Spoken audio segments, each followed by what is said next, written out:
하나님 말씀 봅니다. 하나님 말씀 에베소서 5장 18절 한 절 보도록 하겠습니다. 에베소서 5장 18절 한 절입니다. 하나님 말씀 이러합니다. 술 취하지 말라. 이는 방탕한 것이니 오직 성령으로 충만함을 받아라. 아멘.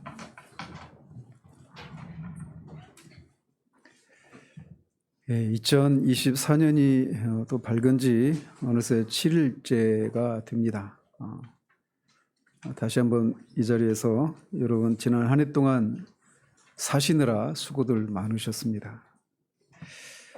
새해가 지난 지 벌써 7일째여서 새해라고 하는 이런 느낌이 어느새 이제 많이 사라져 있는 그런 상황입니다. 지금 와서 새해 복 많이 받으세요 하면 벌써 늦은 감이 있는 그런 시간이 흘렀는데, 그래서 이게 새해라고 하는 그런 느낌이 좀 많이 없는 것 같은 생각을 합니다. 그런 이유 중에 하나가 늘 새해라고 생각되면 뭔가 새로운 것이 이렇게 있고 어떤 기대와 소망, 설렘 이런 것들이 이제 우선해야 되는데, 여러분이 뉴스를 통해서 올 한 해 전망하는 이런 것들을 볼 때 어느 해보다도 쉽지 않은 그런 한 해가 될 것이다 라고 하는 그런 우울한 얘기들이 많이 들리고 있어서 새해라고 하는 느낌이 그렇게 많이 없는 것 같아 보입니다.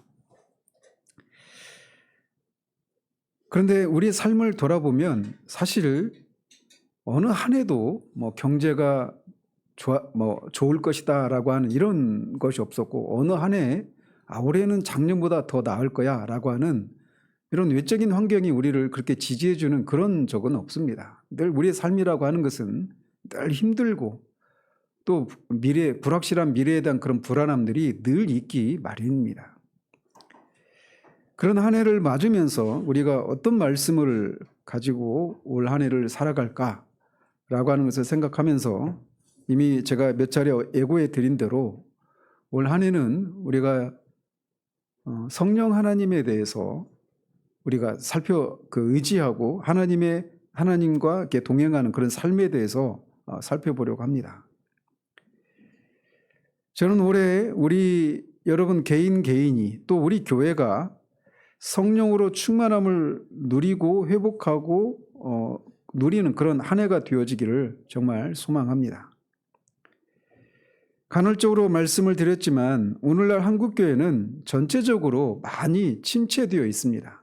특별히 이제 코로나 이후로 이것들이 더 이렇게 가속화되고 있고, 저도 이제 시차례나 이런 노예 소식들, 한국교회 전체에 대한 소식은 모르겠지만 그 목사님들의 그 경우들을 보면 숫자적으로도 그렇고 30%, 40%는 그냥 예산일이고 50% 이상이 이렇게 빠진 그런 교회들도 허다합니다.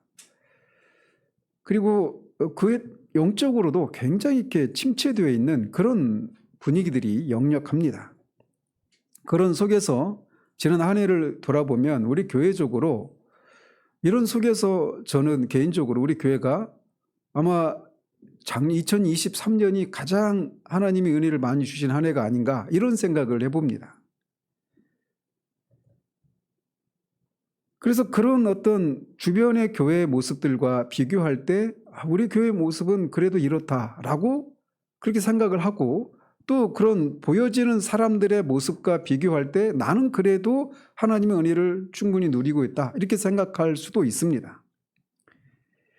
그렇지만 우리 신앙의 기준은 우리 시대의 동료 그리스도인들이나 교회의 모습이어서는 안 됩니다.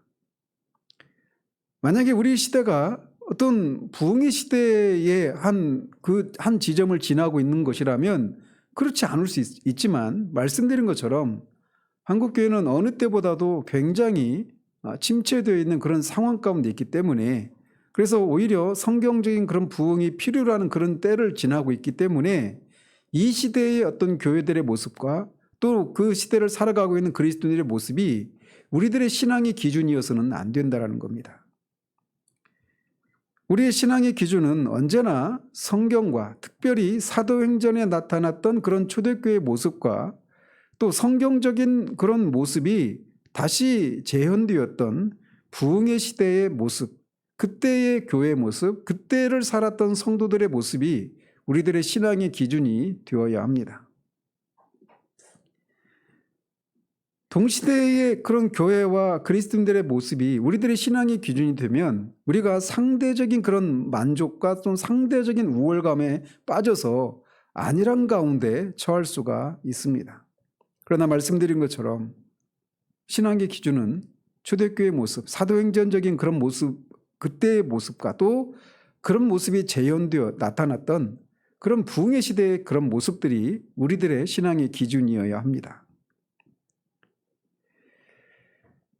따라서 이렇게 우리 신앙의 기준을 그런 시대를 기준으로 삼을 때 우리 시대의 교회는, 우리 시대의 그리스도인들의 모습은 너무나 가난하다라고 하는 말을 할 수밖에 없는 것이 우리들의 안타까운 현실입니다. 그래서 안토니 후크마라고 하는 이 신학자는 오늘날 교회에 그 무엇보다 더 필요한 것이 있다라면 성령으로 충만해지는 것이다 라고 말을 했습니다. 성령으로 충만해지는 것은 그리스도인 개인이 풍성한 삶을 누리는 것의 비밀이고 부흥의 열쇠이기도 합니다. 그래서 우리는 성령 충만에 대한 얘기를 참 많이 하게 됩니다. 그러나 다 나름대로 성령의 충만함을 받는 것이 무엇인가에 대해서 나름대로의 생각을 가지고 있는 경우들이 많아요. 그래서 어떤 사람은 자신이 성령 충만하다고 생각하는데 사실은 성령 충만함과는 거리가 먼 그런 모습을 띠고 있는 사람들도 있습니다. 그리고 반대로 성령 충만함을 받고 있음에도 불구하고 그게 성령 충만함을 받고 있다라고 것을 모른 채 지나갈 수도 있습니다. 그래서 이미 성령의 충만함을 받고 살아가고 있는데도 그것이 무엇인지를 잘 모르기 때문에 자꾸 이미 누리고 있는데도 그것이 아닌 다른 무엇을 구하는 이런 오류를 범하기도 합니다. 이렇게 성령의 충만함이 무엇인지에 대한 그런 오해가 있습니다. 그런데 성령 충만함이 무엇인가에 대한 오해만 있을 뿐만 아니라 성령 충만함을 누가 받아야 되는가라고 하는 것, 또는 어떤 사람이 성령 충만함을 받을 수 있는가에 대해서도 사람들 사이에 많은 오해가 있습니다. 늘 우리가 기도할 때도 마찬가지죠. 늘 우리가 그걸 기도해야죠. 말씀을 전하는 목사가 성령 충만한 가운데 말씀을 전하기를 위해서 늘 기도하시지 않습니까? 늘 기도해 주시길 부탁드립니다. 그런데 성령 충만함을 생각할 때 방금 말씀드린 것처럼 저와 같은 목사들이 목회 사역을 감당하고 설교를 그렇게 전할 때 그때에서야 성령 충만함이 필요한 것처럼 생각하는 경우들도 있어요. 그래서 성령 충만함을 어떤 목사나 특별한 사람들에게만 해당되는 것이다, 이런 생각을 하기도 한단 말이죠. 또 성령 충만함을 받는 사람은 하나님의 계명에 순종하면서 하나님의 뜻에 충성된 그런 삶을 살아가는 사람들에게 하나님이 보상으로 주시는 것처럼 생각하는 경우들도 있습니다. 근데 이건 역시 우리가 성령 충만함을 누가 받을 수 있는가에 대한 오해에서 비롯되는 생각이에요. 아마 어쩌면 여러분은 지금 제가 방금 말씀드린 것에 대해서 충돌을 일으킬 수도 있습니다. 아니, 성령 충만하면 당연히 하나님의 말씀에 순종하면서 살아가고 충성된 삶을 살아가는 사람들에게 주시는 하나님 어떤 보상과 같은 것이지 그게 아니란 말인가? 라고 하는 생각을 할 수도 있어요. 그런데 이건 역시 오해입니다. 뿐만 아니라 성령 충만함을 받는 것이 무엇인지를 모르기 때문에 성령 충만함을 받기 위해서는 성령 충만한 어떤 집회나 어떤 특별한 어떤 성회나 이런 데에서 또는 기도원에 올라가서 받을 수 있는 그 무엇으로 생각하는 경우들도 있습니다. 즉 어디에서 성령의 충만함을 받는 것인가에 대한 그런 오해도 사람들 사이에 존재하고 있어요. 또 어떤 경우는 언제 성령의 충만함을 받는지에 대한 오해도 있습니다. 즉 우리가 어떤 특별한 고난과 어려움이 있을 때에만 성령의 충만함이 필요한 것처럼 생각하는 경우들도 있어요. 물론 그때도 특별한 성령 충만함의 은혜가 필요합니다. 그러나 우리가 평탄하고 아무런 문제거리가 없다라고 생각하는 그때도 성령 충만함은 필요한 거예요. 그런데 성령 충만함에 대해서도 이런 식으로 언제 성령 충만함이 필요한가에 대한 이런 부분에서도 사람들이 잘못 알고 있는 경우들이 많아요. 또 왜 성령 충만함을 받아야 되는지 이 부분에 대해서도 사람들이 오해가 많습니다. 성령 충만함을 받으면 분명히 그 성령 충만함을 받는 사람의 삶 가운데는 세상에 줄 수도 없고 알 수도 없는 그런 기쁨과 평안이 있습니다. 그런데 성령 충만함을 받는 목적은 그것을 누리기 위해서가 아닙니다. 성령 충만함을 받는 것에는 반드시 그런 것들이 수반되어 나타나지만 그것 자체가 성령 충만함을 받아야 되는 동기나 목적이어서는 안 된단 말이에요. 이처럼 성령 충만함을 왜 받아야 되는가에 대해서도 사람들이 오해를 하는 경우들이 많습니다. 또 어떻게 하면 성령으로 충만함을 받을 수 있는가에 대해서도 오해가 많습니다. 그러다 보니까 앞에서 방금 말씀드린 것처럼 성령 충만함은 하나님의 뜻에 순종하고 충성된 자들에게 하나님이 주시는 그런 어떤 선물이요 보상이다라고 하는 생각들을 일반적으로 사람들이 가지고 있어요. 그래서 그러다 보니까 그렇게 살지 못하는 나는 성령 충만과는 거리가 먼 사람들이다라고 생각하면서 성령 충만함을 구하지를 않는 또는 구하지를 못하는 그런 경우들도 있습니다. 이런 것들이 성령 충만함과 관련해서 사람들이 가지고 있는 여러 가지 오해들이라고 할 수가 있어요. 오늘 저는 올 한 해를 이제 오후 예배 때 그걸 할 건데 우리 안에 계신 성령님이 어떤 분이시고 우리 안에 계신 성령님이 어떤 일을 하시는지 이런 것들을 중심으로 이제 성령 하나님에 대해서 올 한 해 조금 더 깊이 있게 살펴보려고 합니다. 근데 오늘은 이 성령 충만함과 관련해서 어떤 큰 그림을 그리는 그런 작업을 하도록 합니다. 먼저 누가 성령의 충만함을 받아야 하는가에 대해서 사람들 사이에 오해가 있어요. 즉 성령으로 충만해야 하는 것은 몇몇 특별한 사람들에게만 해당되는 의무사항이나 특권처럼 생각하는 경우들이 많습니다. 그래서 말씀드린 것처럼 저처럼 말씀을 전하거나 영혼을 섬기는 어떤 하나님의 일을 하는 그런 사람들에게만 해당되는 것이다 라고 하는 생각들을 사람들이 가지고 있습니다. 목사님이나 성령 충만함을 필요로 하지 나 같은 그런 평신도가 무슨 성령 충만함이 필요한가 라고 하는 생각들을 가지고 있습니다. 그런데 이 에베소서를 받고 있는 사람들은 에베소에 있는 소위 목사나 어떤 지도자들에게 이 편지를 보내고 있는 게 아니에요. 1절에 보면 에베소에 있는 성도들과 그리스도 예수 안에 있는 신실한 자들이라고 말을 하고 있습니다. 즉, 이 편지를 받고 있는 사람들은 예수 그리스도를 자신의 주와 구주로 믿고 있고 섬기고 있는 모든 성도들에게 이 편지를 보내고 있는 거예요. 바로 그 사람들에게 성령으로 충만을 받으라고 얘기를 하고 있단 말이죠. 그 얘기는 성령으로 충만함을 받아야 되는 사람들은 몇몇 특별한 사람들이 아니라 모든 신자들이 마땅히 받아야 한다라고 말을 하고 있는 겁니다.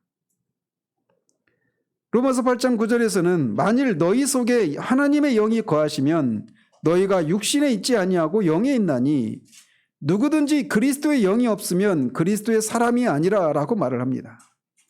즉 모든 믿는 신자들은 다 그 안에 성령님이 내주하고 계십니다. 성령님이 보이지 않지만 영이시기 때문에 온도도 느낄 수 없고 보이지도 않고 영이시기 때문에 물질이 가지고 있는 이런 특징을 가지고 있지 않습니다. 그래서 성령님이 계시다고 해서 우리 속이 뜨겁고 뭔가 소리가 이상한 소리가 나고 이러지 않아요. 그런데 모든 신자들 안에는 성령님이 내주에 계십니다. 그러니까 주 예수를 믿고 구원을 받은 사람들은 그 안에 성령님이 계시단 말이죠. 이렇게 자신 안에 성령님을 모시고 있는 모든 그리스도인들을 향해서 사도는 성령 충만함을 받으라라고 말하고 있는 거예요. 그래서 1차적으로 성령의 충만함을 받아야 될 사람들은 모든 그리스도인들입니다. 성직자들에게만 성직자라고 말하는, 사실 이런 용어조차도 성경적인 용어가 아니에요. 우리가 지난 한 해 동안 일상의 삶 가운데 일상을 통한 성경적 신학이라고 하는 것을 우리가 통해서 이런 것들을 충분히 말씀을 전했는데, 여기서도 이런 것들이 나타나는 겁니다. 성령 충만함과 관련해서도 몇몇 특별한 사람들이 받는 게 아니라는 겁니다. 성령 충만함을 받는 것은 모든 신자들의 의무사항이면서 또 동시에 특권이기도 합니다.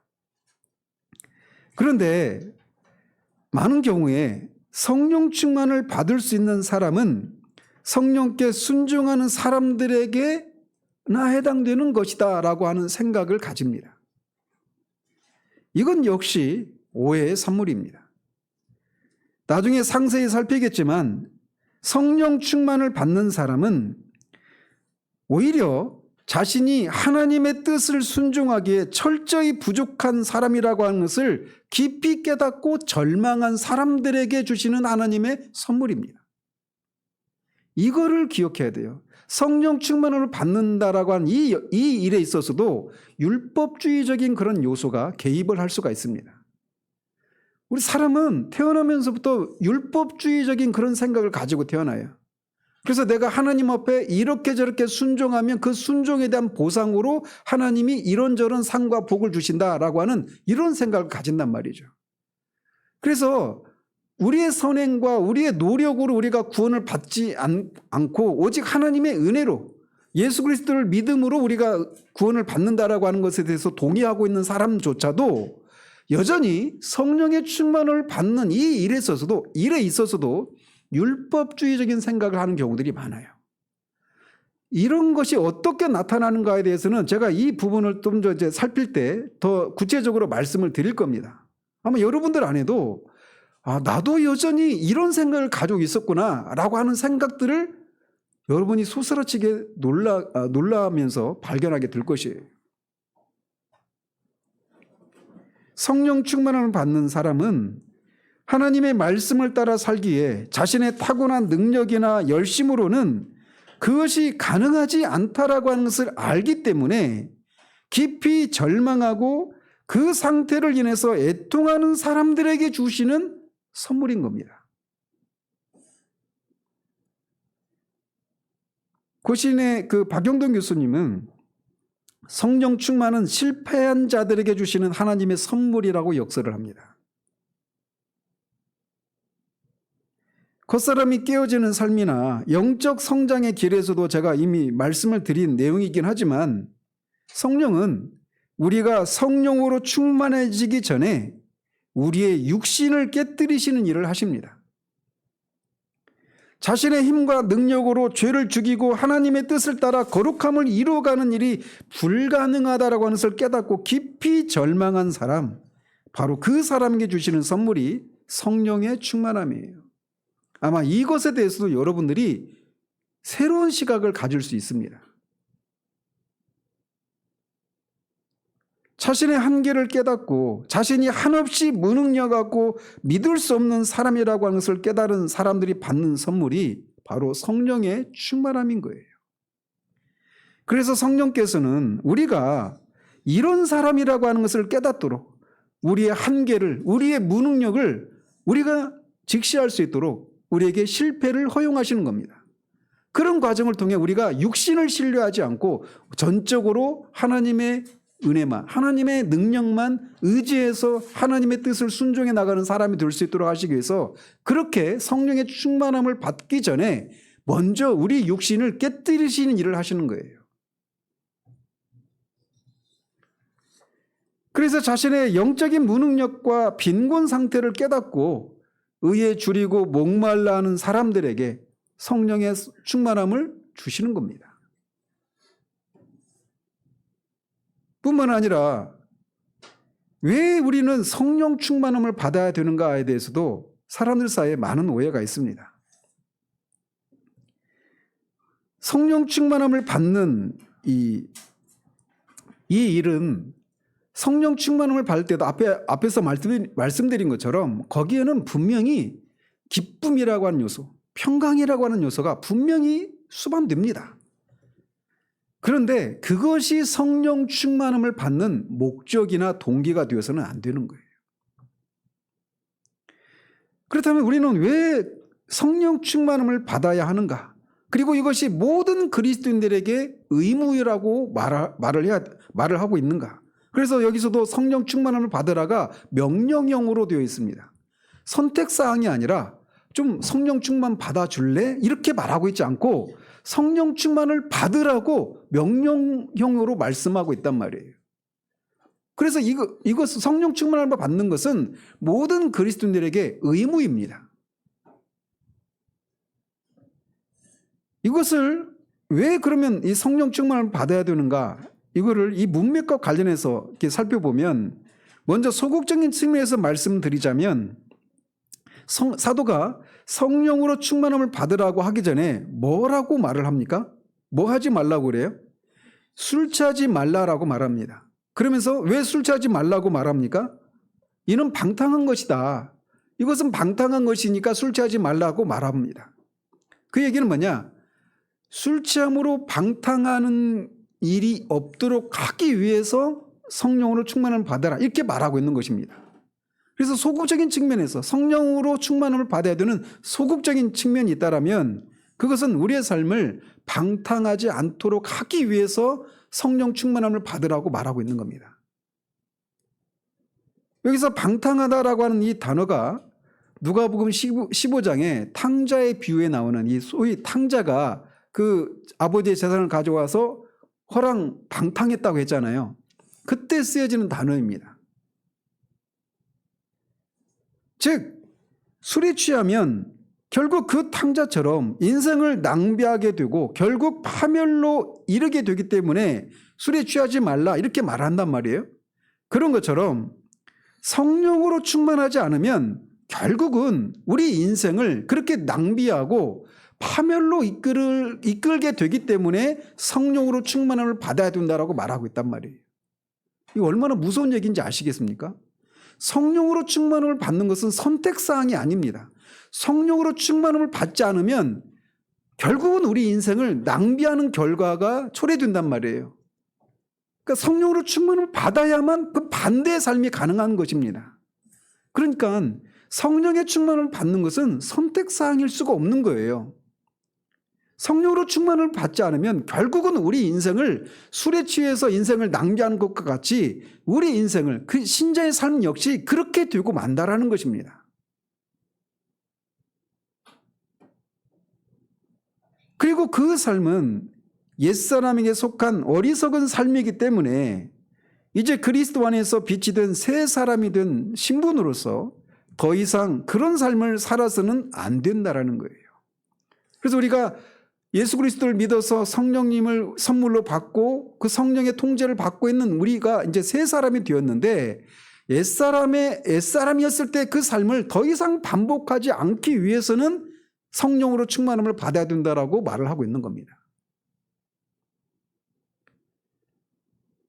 이것이 소극적인 측면에서 말을 하는 겁니다. 옛사람이 살았던 삶을 살아서 결국은 인생을 낭비하고 파멸로 이끌게 되는 그런 삶을 살지 않기 위해서는 성령으로 충만함을 받아야 돼요. 그런데 적극적인 측면에서 말씀을 드리자면 앞에 5장 1절의 말씀처럼 하나님을 본받는 삶을 살기 위해서입니다. 다른 말로 표현하자면 그리스도인의 삶을 살아내기 위해서 반드시 성령으로 충만함을 받아야 된다는 겁니다. 이 얘기는 뭐냐? 성령으로 충만함을 받지 않고는 그리스도인의 삶을 한 걸음도 살아낼 수 없다라고 하는 것을 말해주는 겁니다. 그래서 성령으로 충만하라고 이렇게 명령형으로 되어 있어요. 사람들이 술에 취하는 이유는 무엇일까요? 자신이 처한 현실이 너무 비참하니까 그 술 기운으로 그것을 잊어버리고 싶기 위해서 그렇게 술에 취하는 경우들이 많습니다. 그런 현실의 비참함을 잠시라도 잊고 술의 힘을 빌어서 잠시나마 기쁨을 누리기 위해서 술을 마시는 거예요. 그러나 우리가 알다시피 술은 그런 우리의 기대를 충족시켜주지 못합니다. 오직 성령의 충만함을 받을 때 우리는 기쁨을 찾고 행복한 삶을 살 수 있어요. 그리고 그런 상태 가운데서 주를 기쁘시게 하는 삶을 살 수 있는 것입니다. 사도는 5장 10절에서 그리스도인의 삶을 이렇게 정의합니다. 주를 기쁘시게 하는 삶이라고 말이죠. 주를 기쁘시게 하는 삶이라고 하는 것이 무엇일까요? 이것은 결국은 주님이 원하시는 삶을 살아가는 겁니다. 주님이 원하시는 삶을 성경은 여러 가지로 표현하지만 가장 대표적인 것을 말씀을 드리자면 내가 거룩하니 너희도 거룩하라는 거예요. 주님을 닮은 삶이라고 하는 것은 주님이 거룩하신 것처럼 우리도 거룩한 삶을 살아가는 것, 이것이 하나님이 우리를 구원하신 목적이란 말이에요. 근데 그 삶을 살아가는 것이 그리스도인의 삶인데 그 그리스도인의 삶을 살아가는데 성령의 충만함을 받지 않고는 그 삶이 가능하지 않다라는 것입니다. 그리스도인의 삶을 흉내낼 수는 있지만 그리스도께서 이 땅에 살면서 사셨던 그 삶을 살아내는 것은 성령으로 충만을 받지 않고는 가능하지 않다라는 거예요. 신자의 삶을 여러 가지로 정의할 수 있습니다. 왜냐하면 신자의 삶이라고 하는 것이 구원받은 자의 삶이라고 하는 것은 너무나 심오하고 깊기 때문에 한마디로 표현을 할 수가 없어요. 그래서 여러 가지로 정의를 내릴 수 있는데 그 중에 하나가 뭐냐면 이것과 관련해서 말씀을 드리자면 그리스도인의 삶이라고 하는 것은 그리스도께서 이 땅에서 사셨던 그 삶을 우리가 살아내는 겁니다. 근데 그리스도가 이 땅에서 그 삶을 살아내셨던 원천이 뭐냐면 성령으로 충만함을 받아서 그 삶을 사셨던 거예요. 그래서 우리의 머리 되신 그리스도를 충만하게 하셔서 이 땅에서 죄를 이기고 거룩함을 살고 죄인들을 사랑하는 이런 삶을 살고 하나님을 기쁘시게 해드리는 그런 삶을 사셨던 주님이 사셨던 그 삶을 우리도 동일한 성령으로 충만함을 받을 때 그 삶이 가능하다라고 말씀하고 있는 거예요. 그렇기 때문에 이것은 의무이기도 하면서 동시에 특권이기도 하는 겁니다. 감히 우리 같은 사람이 어떻게 예수님이 사셨던 그 삶을 살아낼 수 있겠습니까? 그런데 그게 가능하다라는 겁니다. 그리스도인의 삶을 살기 위해서는 성령 충만함을 반드시 받아야 합니다. 따라서 거룩한 삶을 살기를 원치 않으면서 성령 충만을 구하는 것은 모순입니다. 성령 충만함을 받을 때 누리는 기쁨과 평강, 그것이 목적이 되어서 성령 충만함을 구하거나 또는 저와 같은 목사들이 성령 충만함을 받아서 비로소 영혼의 그런 회심의 역사가 나타나고 그것을 통해서 목회 성공을 꿈꾸기 위해서 그것을 성취하기 위해서 성령 충만을 구하는 것은 잘못된 동기에서 성령 충만을 구하는 거예요. 많은 사람들이 거룩하게 사는 것보다 현세적인 행복과 기쁨과 평안을 얻기 위해서 성령 충만을 구하는 경우들이 많습니다. 또 저와 같은 목회자들은 목회 성공과 양적 성장을 위해서 성령 충만을, 특별히 능력과 관련된 성령 충만을 구하는 경우들이 많습니다. 그러나 그것은 우리가 성령 충만을 구하는 잘못된 그런 경우라고 할 수가 있습니다. 성령 충만을 잘못된 동기로 구하게 되면 그것을 얻지 못합니다. 오히려 그런 사람에게 성령 충만이 임해서 어떤 열매가 나타나면 그 사람에게 화가 됩니다. 성령의 능력이 아니면 그리스도인의 삶을 한 걸음도 살 수 없다라고 하는 것을 깨닫기 전에는 우리는 성령 충만을 구하지 않습니다. 또 잘못된 동기로 성령 충만을 구하게 되는 경우 우리는 성령 충만을 누릴 수가 없게 돼요. 그래서 어쨌든 왜 우리는 성령 충만을 구해야 되느냐? 그리스도인의 삶을 살기 위해서입니다. 그래서 이것은 정말 우리가 그리스도인의 삶을 흉내내는 것이 아니라 진짜 그 삶을 살아내기를 원한다라면 반드시 성령 충만을 구해야 하는 것이에요. 그렇다면 우리는 언제 성령 충만을 받아야 할까요? 결론적으로 말씀드리면 항상입니다. 그래서 현재형으로 되어 있어요. 과거의 그런 성령 충만함의 경험으로 오늘 현재를 살아낼 수 없습니다. 오늘이라고 주어진 날 동안 필요한 은혜는 오늘 주어져야 합니다. 많은 경우에 성령 충만함을 받는 것이 과거의 어느 시절인 경우가 많습니다. 내가 옛날에는 성령 충만했었는데. 그러나 그것이 우리의 구원을 확신하는 데는 조금 도움이 될지 모르지만 오늘 현재 내가 그리스도인으로서 마땅히 살아야 할, 특별히 기쁨과 평강과 의로움과 거룩한 삶을 살아서 아직도 어둠 가운데 있는 세상에게 빛의 역할을 감당하는 그런 삶을 살기 위해서는 과거의 내 경험이 아무런 도움이 되지 않습니다. 우리는 늘 오늘에 주어진 삶을 살아가기 위해서 성령 충만함을 오늘 늘 현재적으로 받아야 하는 것입니다. 그렇다면 우리는 어디에서, 다른 말로 어떤 삶의 자리에서 성령의 충만함을 받아야 할까요?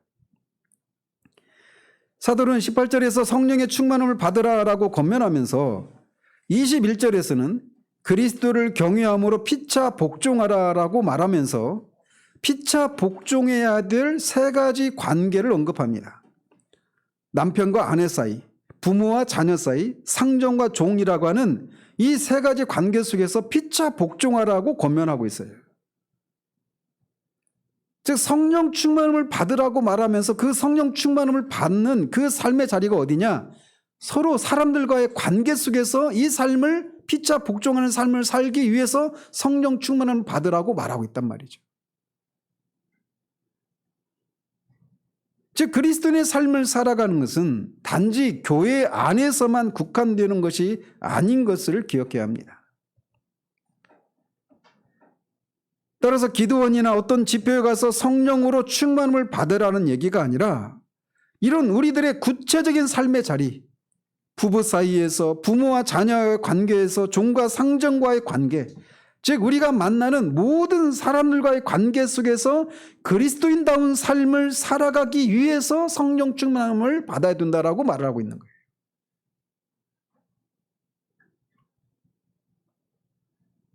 그래서 사도는 성령 충만함에 다루면서 바로 이렇게 여러 관계들을 언급하고 있는 겁니다.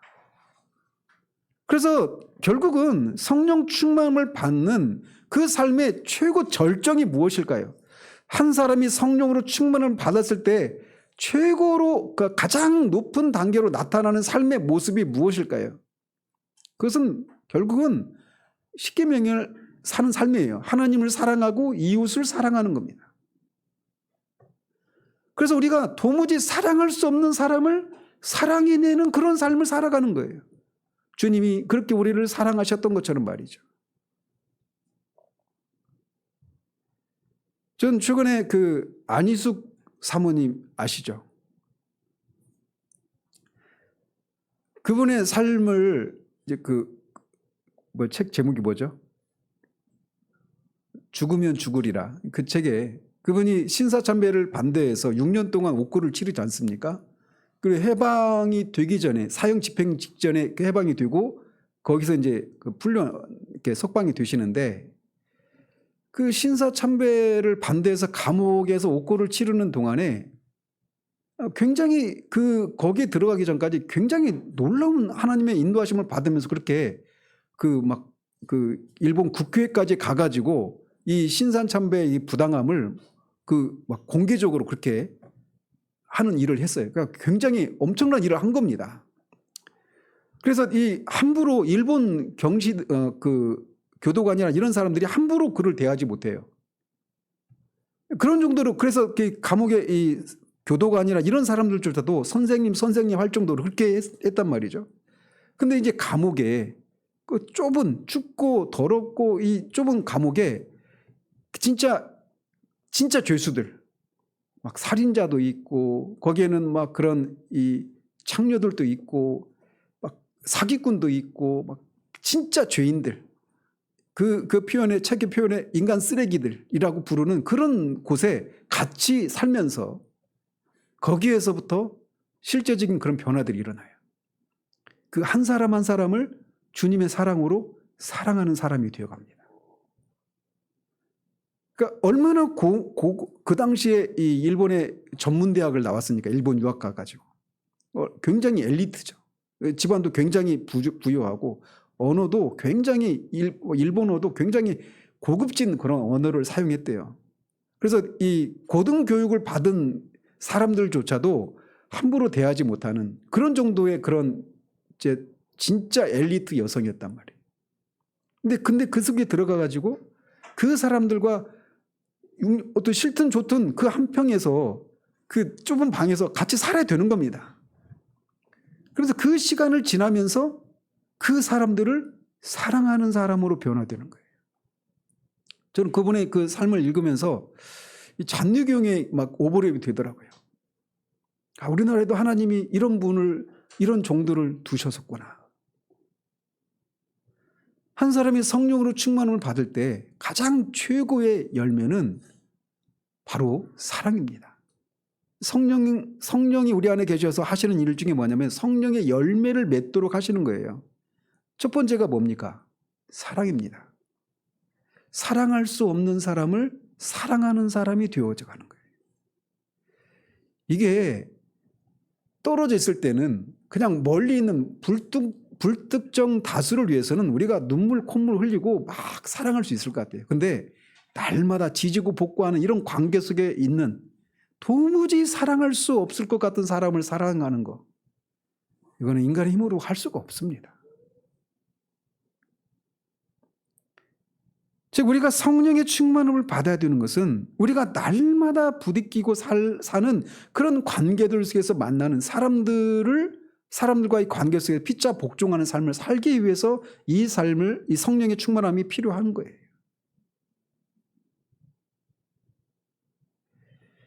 뿐만 아니라 나중에 이제 구체적으로 다 말씀을 드릴 겁니다. 이 성령 충만함은 그리스도인이 개인적으로 받는 것일 뿐만 아니라 교회 공동체적으로 충만해야 한다는 것을 우리가 여기에서도 우리에게 시사해주고 있어요. 성령 충만을 받은 사람들 안에서 나타나는 표지가 뭐냐면 서로 시와 이 찬송과 이런 것을 서로 화답하고 예배하고 하는 것이 나타나죠. 오늘날 신앙생활이 너무 개인주의적으로 흘러가고 있는데 성령 충만함에 대해서도 이런 경향들이 나타납니다. 어쨌든 우리는 이런 교회 안에서 그리고 이 사람들과의 관계 속에서 서로를 사랑하고 품는 이런 삶을 살기 위해서 성령의 충만함을 반드시 필요로 한다라고 말씀드릴 수 있어요.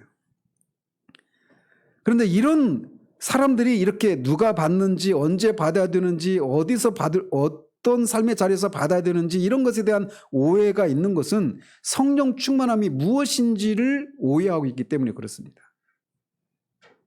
그렇다면 성령 충만함은 뭘 의미할까요?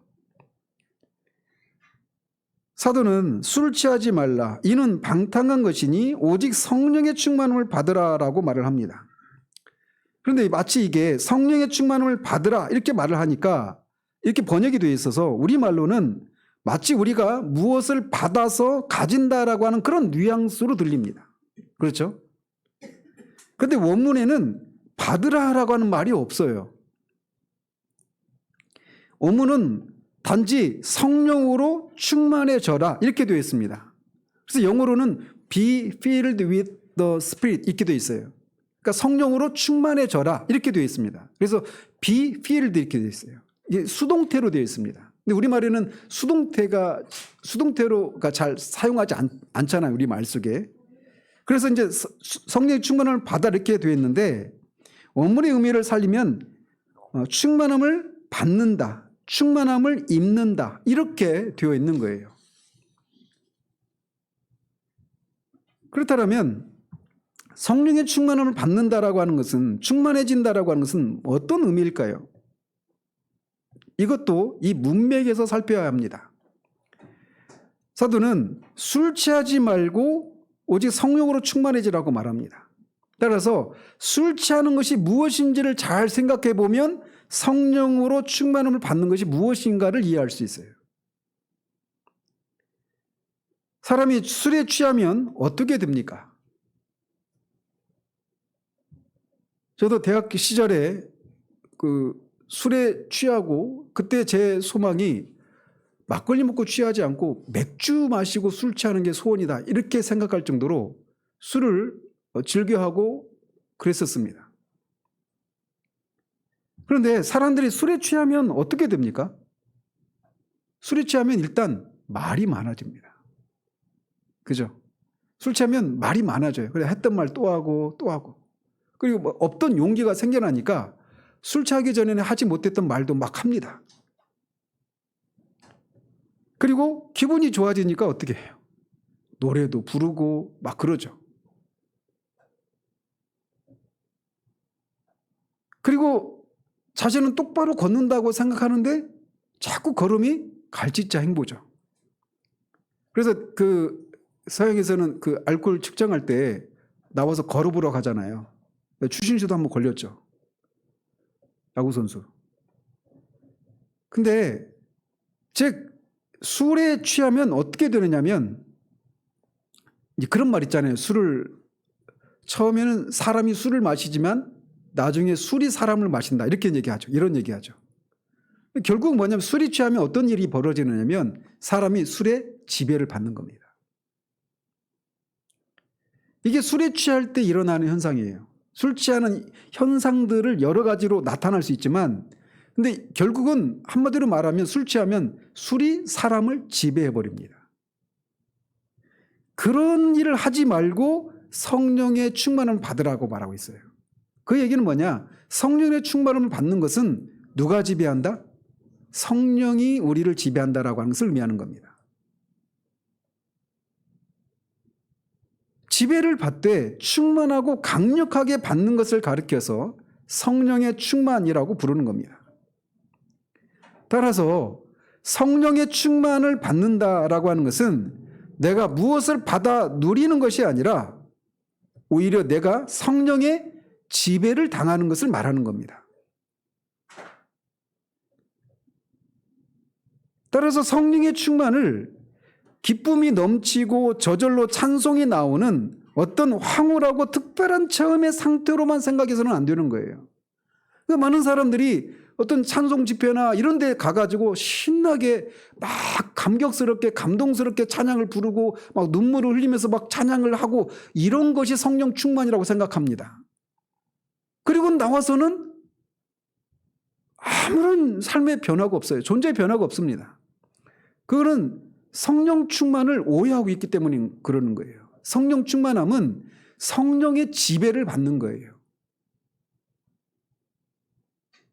물론 우리가 성령으로 충만함을 받으면 분명히 기쁨이 있고 막 찬송이 터져나오고 감사가 터져나오고 이런 게 분명히 있습니다.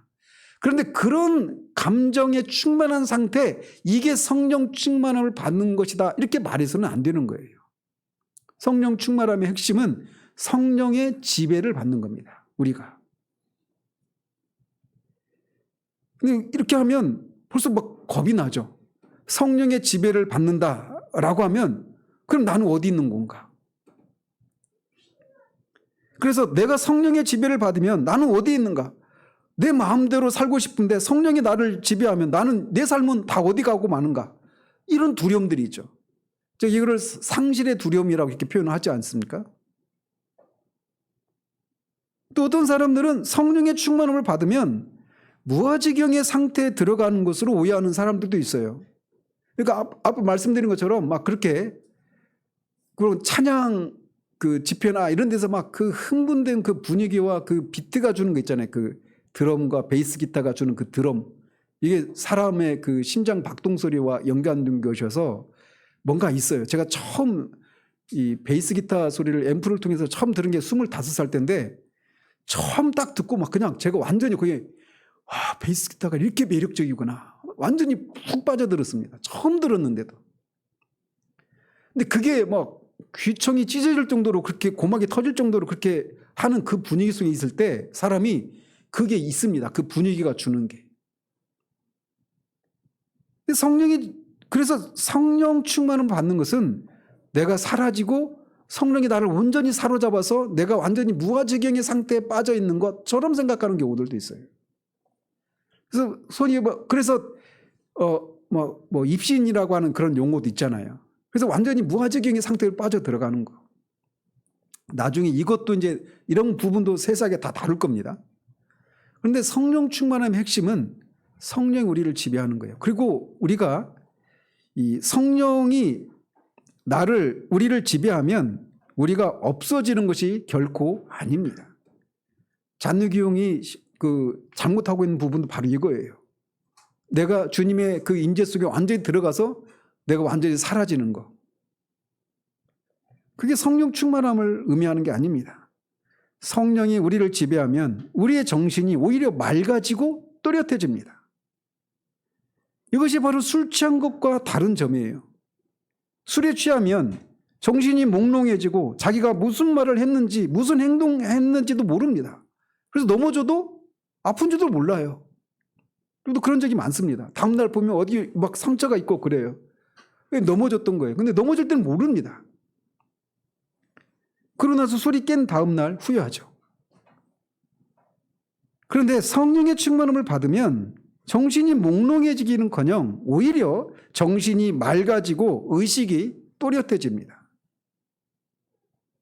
그래서 우리가 기도하고 나면 정신이 맑아지고 생각이 바로 되는 것은 성령이 우리를 지배하시기 때문에 그렇습니다.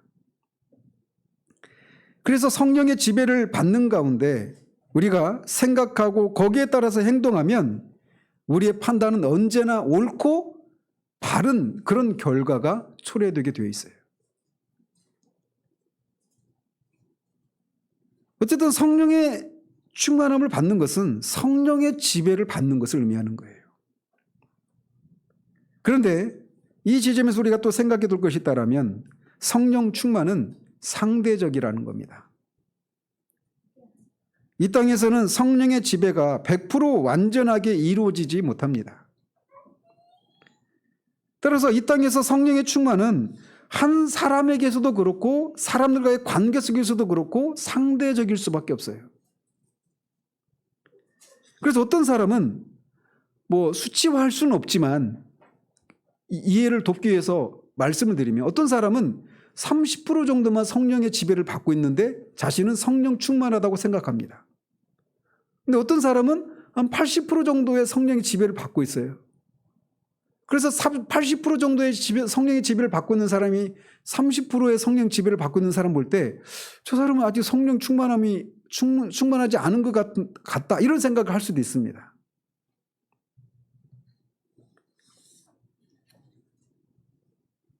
그래서 상대적으로 좀 더 성령의 지배를 더 받고 있는 사람이 그렇지 못한 사람을 볼 때 그 정도는 성령의 충만을 받은 것이 아니야 라고 생각할 수도 있어요.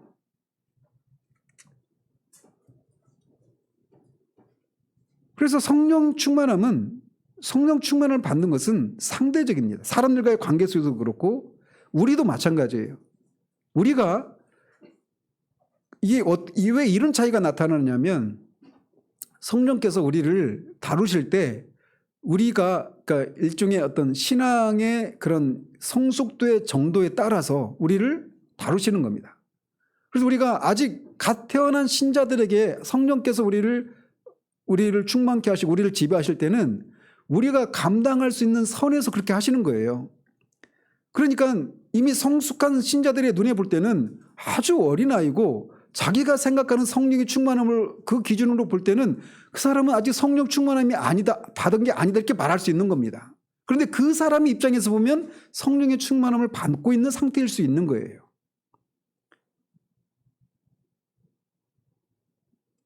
성령 충만함의 정도를 계량화해서 측정할 수 있는 건 아닙니다.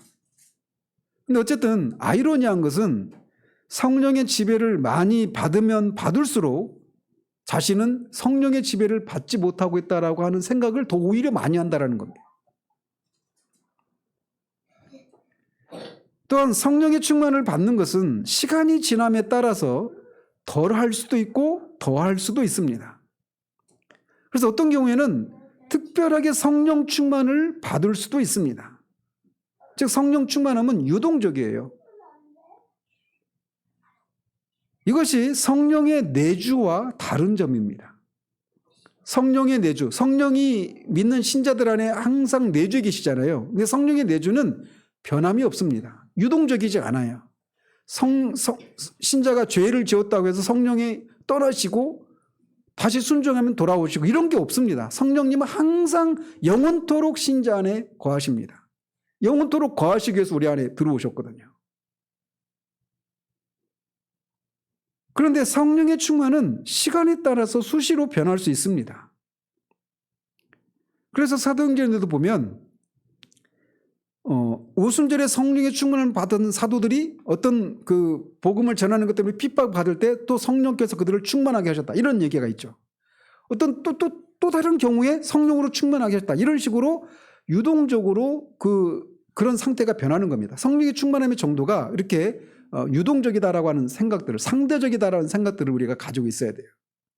그러니까 이 얘기가 왜 중요하냐면 자신 앞에서도 말씀드렸잖아요. 자신은 성령의 충만을 받고 있는데 이거를 성령의 충만을 받는 것이 상대적이다라는 개념을 모르면 나는 성령의 충만을 받고 있지 않다라고 생각하면서 성령의 충만을 받기 위해서 그거를 보장해주는 어떤 가르침이나 어떤 집회 이런 것을 막 쫓아다닐 수 있다는 것이죠.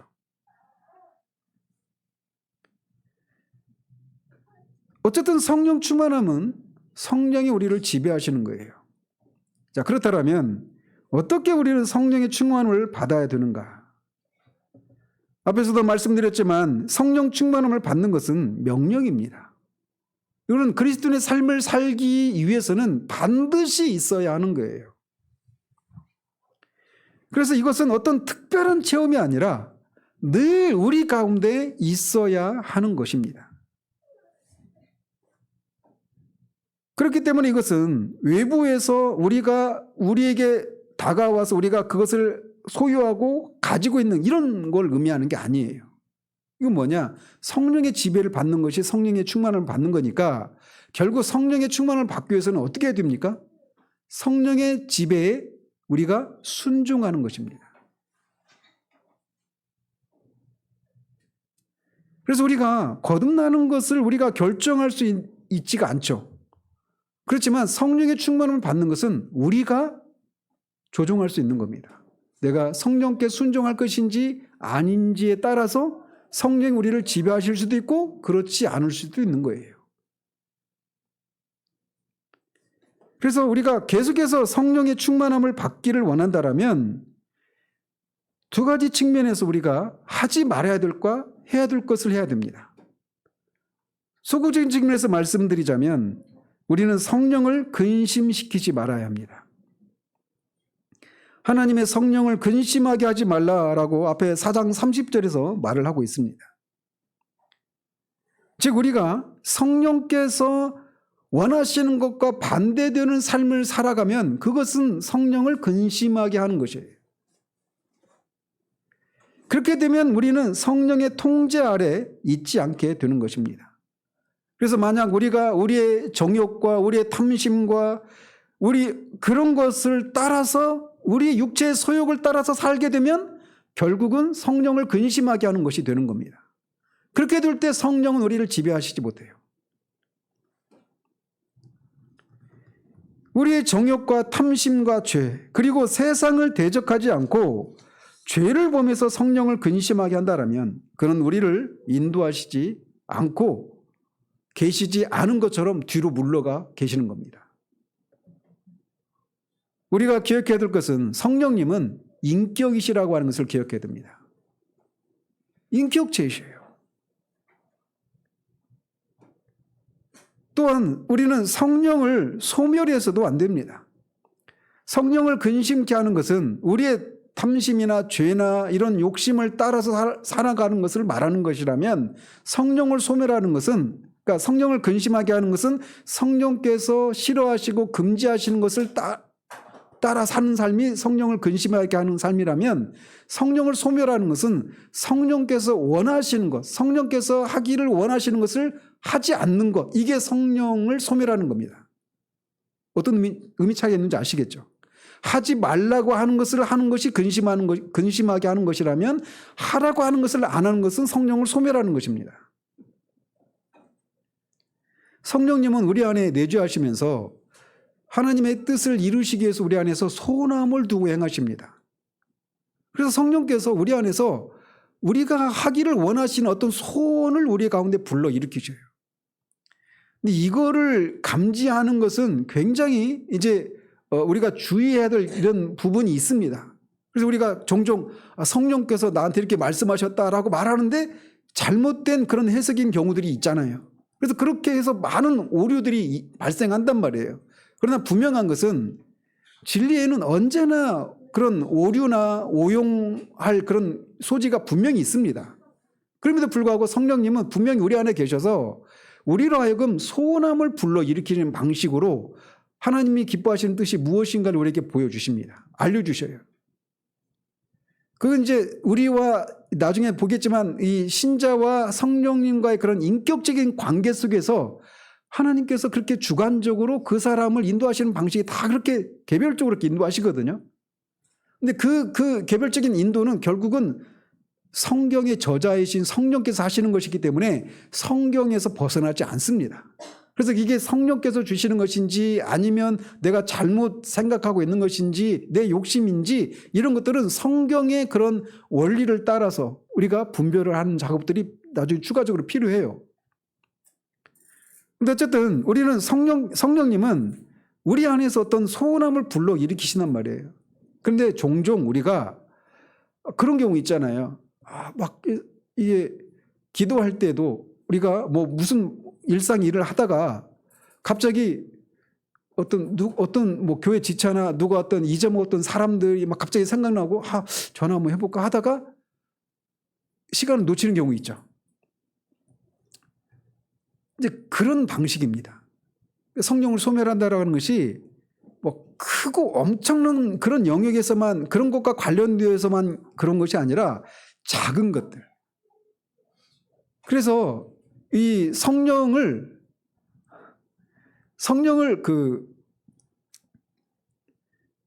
소멸하는 것이 우리가 어떤 뭐 일상의 삶을 살아가다가 성령께서 우리에게 주시는 그런 마음이 있어요. 근데 그 마음을 내가 지금 바쁘니까 이거 나중에 해야지 이렇게 하면 안 돼요.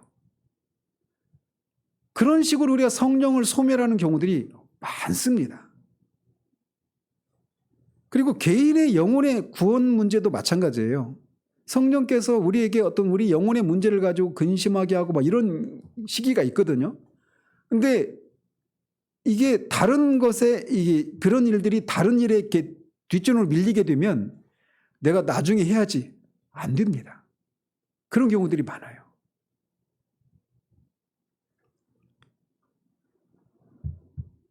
그래서 내가 성령께서 우리에게 주시는 소망이 있는데 그 소망이 떠오를 때 우리가 해야 될 일은 뭐냐면 즉각적으로 거기에 순종하는 겁니다.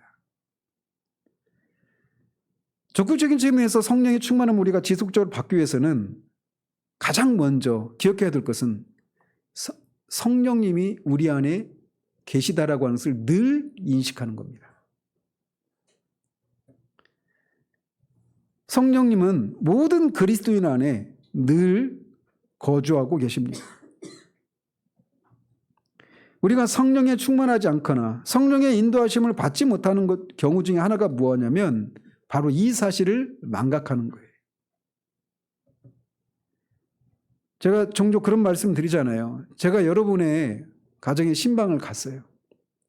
신방을 갔는데 여러분이 신방을 간다고 예고를 하고 갔는데도 그냥 평상시처럼, 평상시라는 말 써서 죄송합니다. 집안 청소도 안 돼 있고 막 싱크대에는 그릇이 설거지거리가 가득 차 있고 막 빨래도 여기저기 흐트러져 있고 그러고 있습니다. 아니, 얼마나 당황스럽겠어요? 제가 찾아갔을 때. 그랬는데 갔는데 가족들이 다 모였는데 거기서 막 애들이 제가 이제 얘기하고 막 그러는데 애들이 막 떠들고 여기저기 뛰어다니고 막 그럴 때 그거 보면서 평상시처럼 야 하고 막 소리 지르고 그런다고 생각해 보십시오.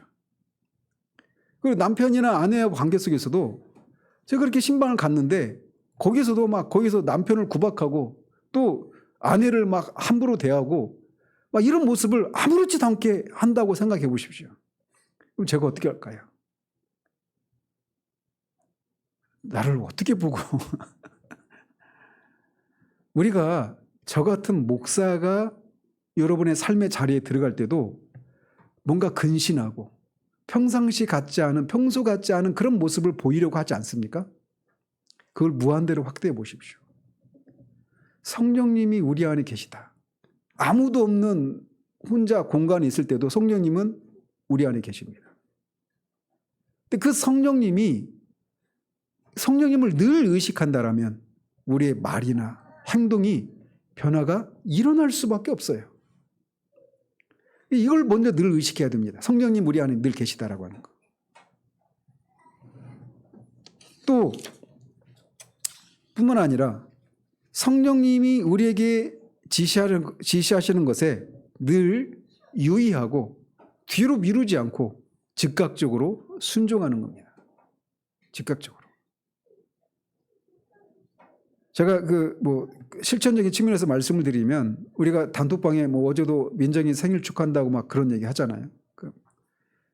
또는 교회 어떤 상황들을 알리고 그럴 때 그때마다 즉각적으로 그 자리에서 그 사람들을 위해서 기도하십시오.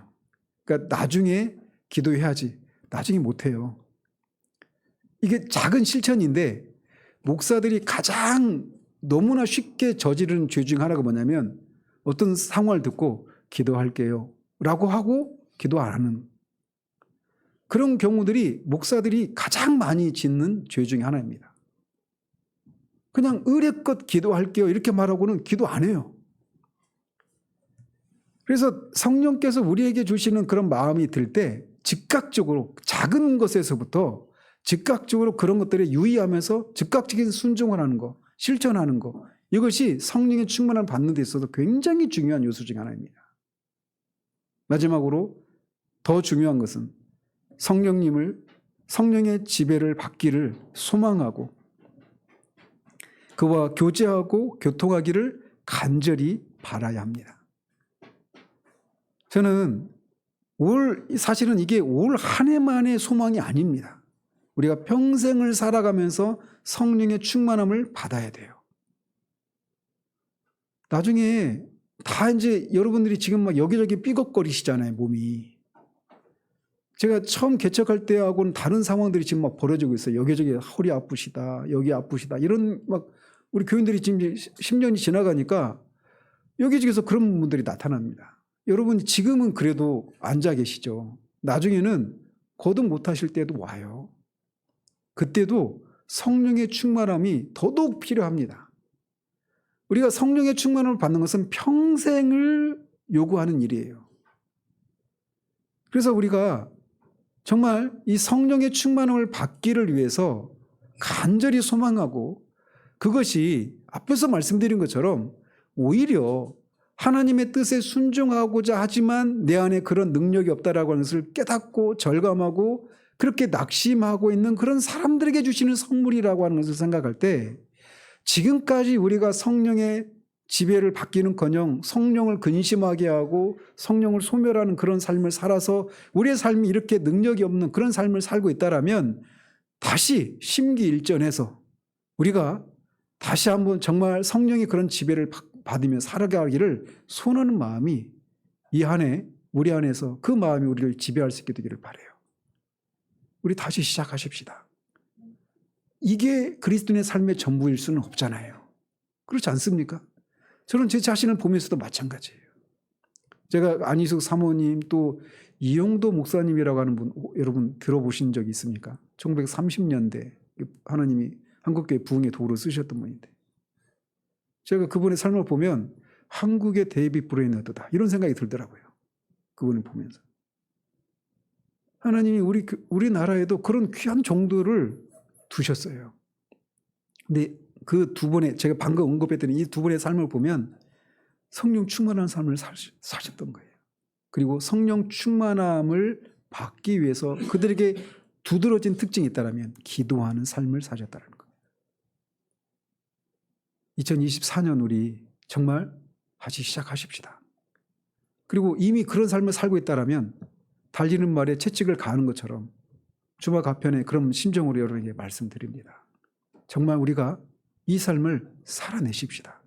그래서 주님이 이 땅에서 우리를 통해서 주님이 사시고자 하시는 삶을 살아내드리도록.